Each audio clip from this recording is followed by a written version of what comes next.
face.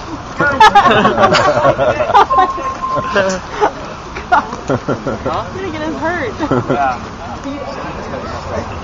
Don't tread on me. Christian. Hey, Christian, how far out are you? I still voted. It didn't say you have to vote and have a file.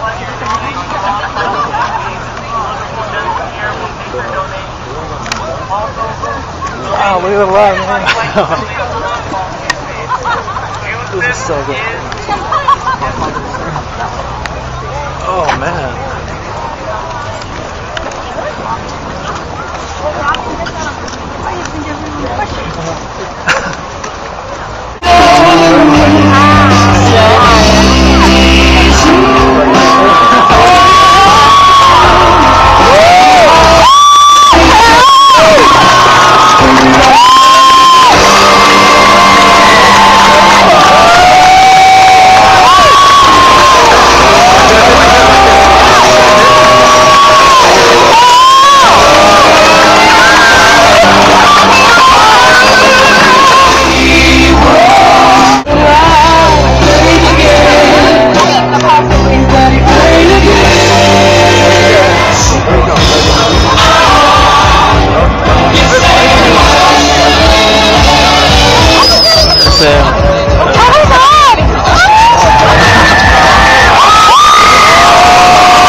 That was very interesting. Thank you guys all for coming out tonight. This is an amazing turnout. Before we even start anything, I just want to stress the importance of registering Republican for the upcoming primary. Because if we aren't registered Republican, and we have to vote. So my name's Derek, and I'm seriously so excited to be here with you guys.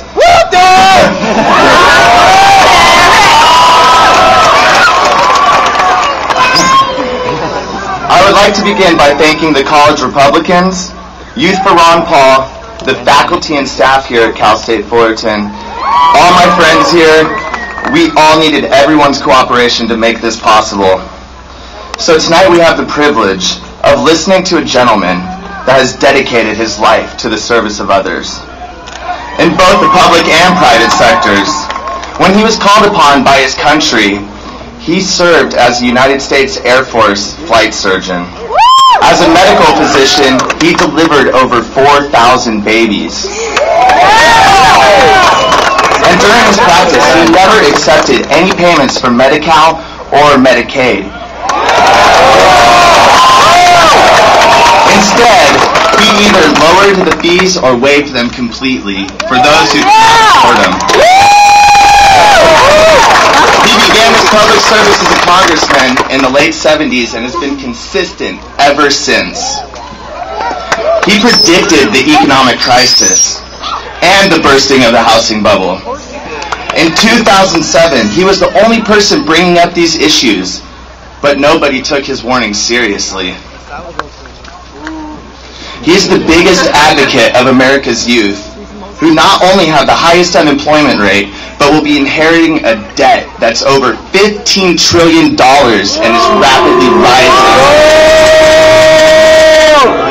However, like John F. Kennedy and Ronald Reagan, he also believes in the concept of the shining city on the hill, and that the best way to promote democracy and freedom around the world is by leading by example. By having a sound currency and a vibrant economy.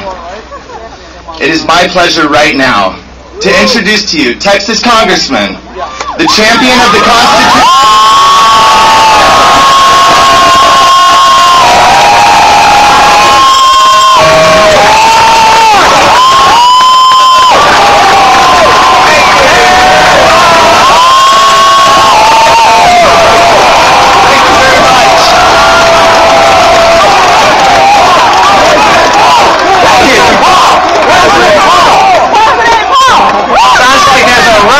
military spirit in town tonight. Thank you very much. Some people think the election's coming to an end. The revolution is just getting going. Before I get started, I want to introduce my wife, Carol, and our granddaughter, Linda, sitting down here.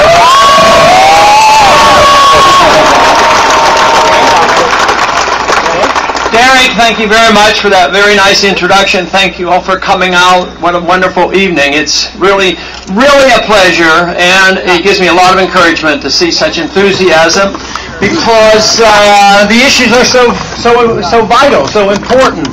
And I am so encouraged to know that so many young people especially are saying, you know, things have to change. We can't continue to do what we're doing, and this is what the revolution is all about.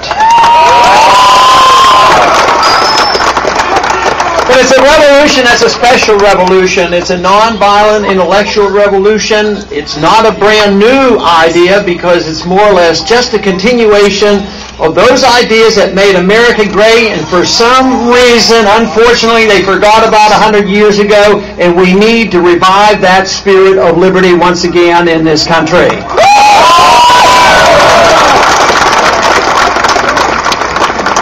But things have definitely changed recently, especially in the last 4 or 5 years, in the last 10 years. I've been more or less talking about some of these issues for 30 years, and I notice a big difference. But it's dramatically different in the last 5 years, because the American people have awakened and found out that we do not have a sound economic policy. And so many now realize that we don't have sound money, and we need to do something about our Federal Reserve system.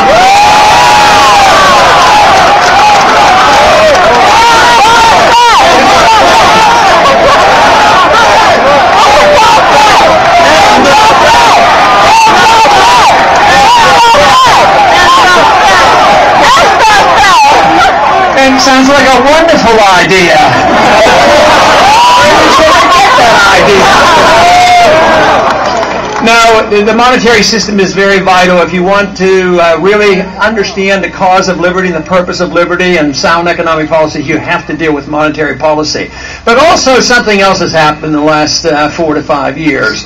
There's been several of us in Washington trying to fight and thwart off the wars that we've gotten involved in and have a different type of foreign policy. Not a foreign policy of aggression, not a foreign policy of violence, but a foreign policy that is designed with friendship and trade to all nations willing to trade and be friends of this country.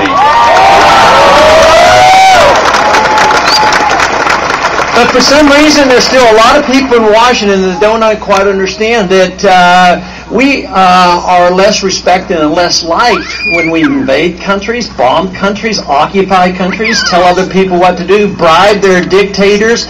So there's another option. And the American people are hearing about it, and they're understanding it, and that is why now 75% of the American people have come to our viewpoint and said, it's time to come home. Get out of Afghanistan. Bring the troops.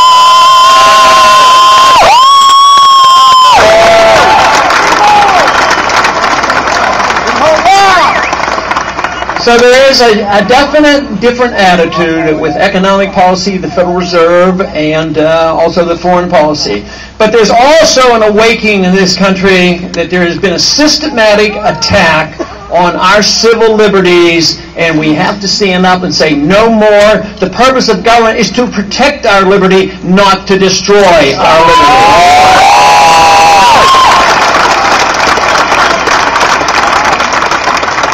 For instance, the founders were very proud of the Fourth Amendment.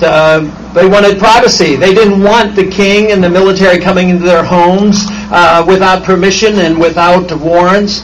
And yet today, we're living under a law that says that the Fourth Amendment has very little meaning, and the President and the executive branch can do just about whatever they want. This is the reason I have talked about before it was passed and since it's been passed, and I believe it should be one of the first things that we repeal once